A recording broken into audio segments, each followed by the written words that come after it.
nama saya Elin Aktaditi, mahasiswi UIN Raden Patah Palembang, Prodi PGMI Angkatan 2018. Jadi begini, saya datang ke rumah Ibu untuk mewawancara Ibu tentang kurikulum, khususnya KTSP, K13, dan yang baru direncanakan sekarang yaitu Merdeka Belajar, Bu. Ya, boleh, silakan. Mau bertanya tentang? Nah, Bu, pertanyaan yang pertama adalah menurut Ibu, masih adakah guru di Indonesia yang kegiatan pembelajarannya itu masih mengacu ke KTSP, Bu? Oh, kalau menurut saya masih, walaupun program K13 sudah hampir 100% diterapkan di Indonesia, terutama untuk guru-guru yang sudah lanjut usia, karena mereka kurang mengetahui tentang iptek, maka berimbaslah kepada cara belajar mengajar di kelas.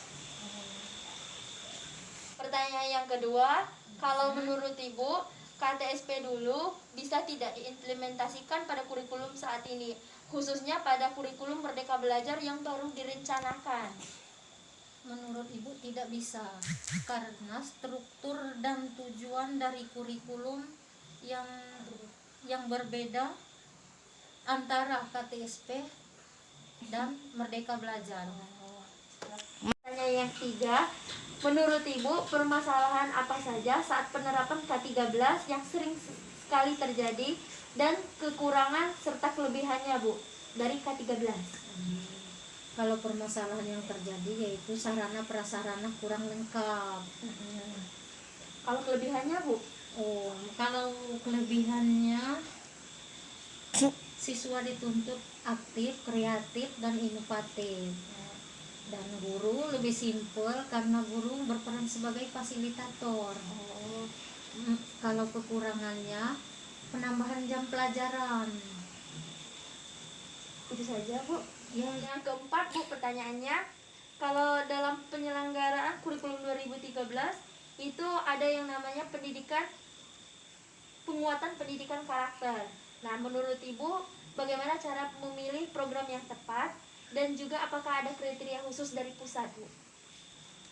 Oh, kalau masalah memilih Ibu belum bisa menjelaskan karena di sekolahan Ibu belum diterapkan.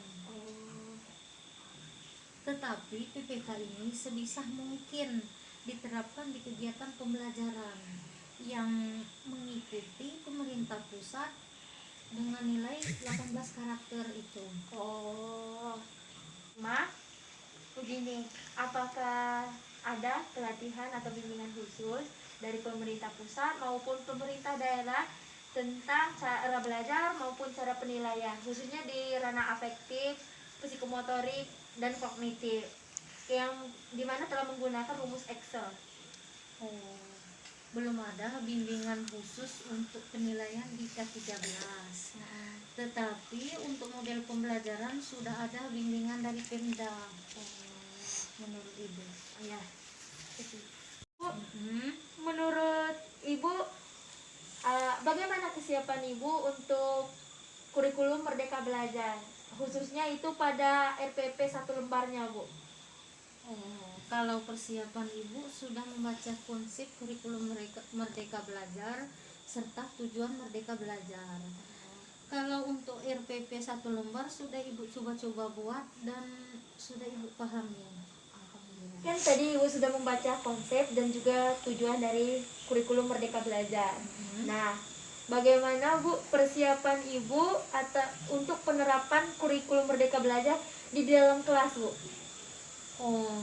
Kalau untuk penerapan di dalam kelas, Ibu sudah memperluas pengetahuan materi dan juga cara mengajar yang harus sesuai dengan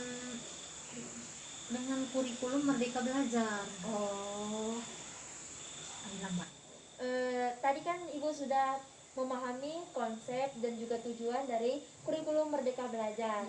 Nah, bagaimana kesiapan Ibu untuk mengimplementasikan atau menerapkan kurikulum Merdeka Belajar itu di dalam kelas, Bu? Kalau untuk penerapan di dalam kelas, Ibu sudah memperluas pengetahuan materi dan juga cara mengajar yang harus sesuai dengan kurikulum Merdeka Belajar.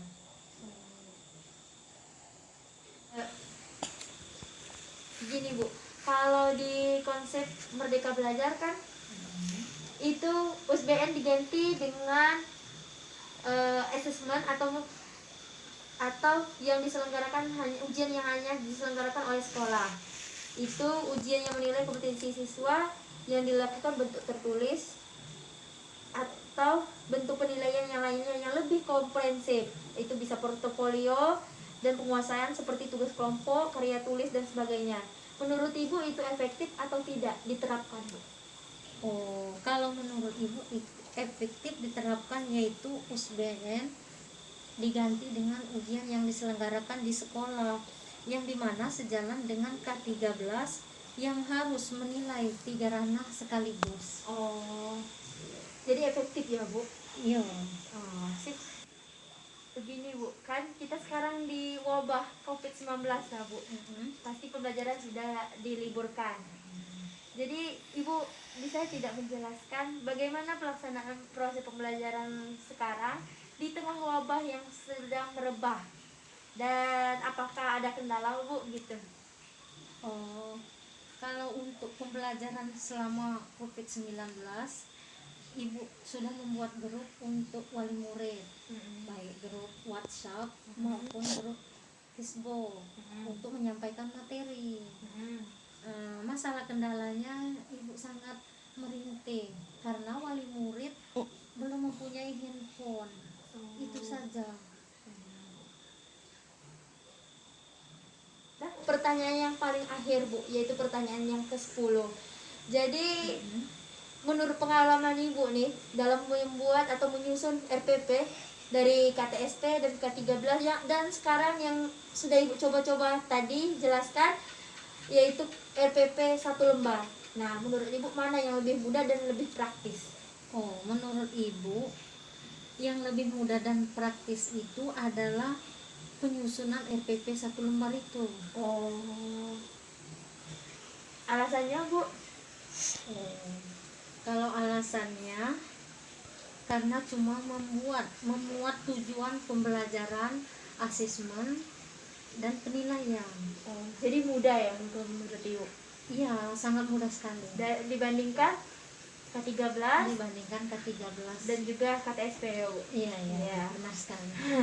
Berkata, terima kasih banyak Bu atas waktu luangnya, telah meluangkan waktunya untuk saya untuk ingin diwawancarai di saat kesibukannya Bu.